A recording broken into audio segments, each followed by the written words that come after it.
Hi comrades, this is NSSR High Court of AP and Trial Courts Advocate మిత్రులరా Allahabad high court వారు arbitration and conciliation యాక్ట్కి సంబంధించి jurisdiction point of వ్యూలో ఒక తీర్పును వెలువరించడం జరిగింది. అంటే క్లైమెంట్ తన క్లైమ్ని అప్లికేషన్ రూపంలో ట్రిబ్యునల్లో ఫైల్ చేసిన తర్వాత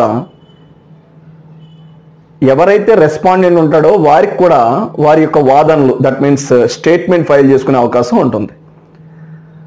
ఆ స్టేట్మెంట్ ఫైల్ చేసుకున్నప్పుడు ఆ స్టేట్మెంట్లోనే మనం ఆ జ్యూడిక్షన్ పాయింట్ ఆఫ్ వ్యూలో మనకి ఏమన్నా డిఫెన్స్ ఉంటే ఆ డిఫెన్స్ని ఆ స్టేట్మెంట్లోనే తీసుకోవాలి.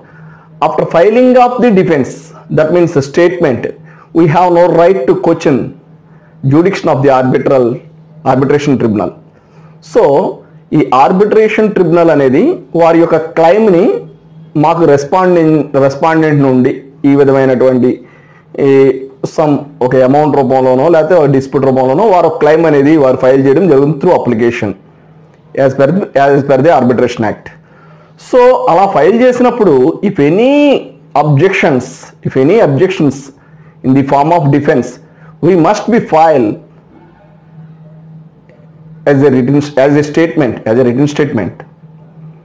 సో మనం అలాంటి రిటన్ స్టేట్మెంట్ ఫైల్ చేసినప్పుడు ఆ స్టేట్మెంట్లోనే మన కంప్లీట్ అబ్జెక్షన్స్ అన్ని కూడా తీసుకోవాలి. అది జ్యూడిక్షన్ పాయింట్ కూడా ఉంటే కనుక అట్రాక్ట్ అవుతే కనుక అబ్జెక్షన్ కూడా దాన్ని కూడా మనం తీసుకోవాల్సి ఉంటుంది.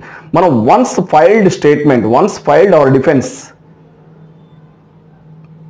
ఫర్దర్ ప్రొసీడింగ్స్లో మనం జ్యూడిక్షన్ పాయింట్ ఆఫ్ వ్యూలో మనం క్వశ్చన్ చేయడానికి ఛాలెంజ్ చేయడానికి అవకాశం లేదు. This is NSSR. If you have any problem, please contact 9855 9095 9.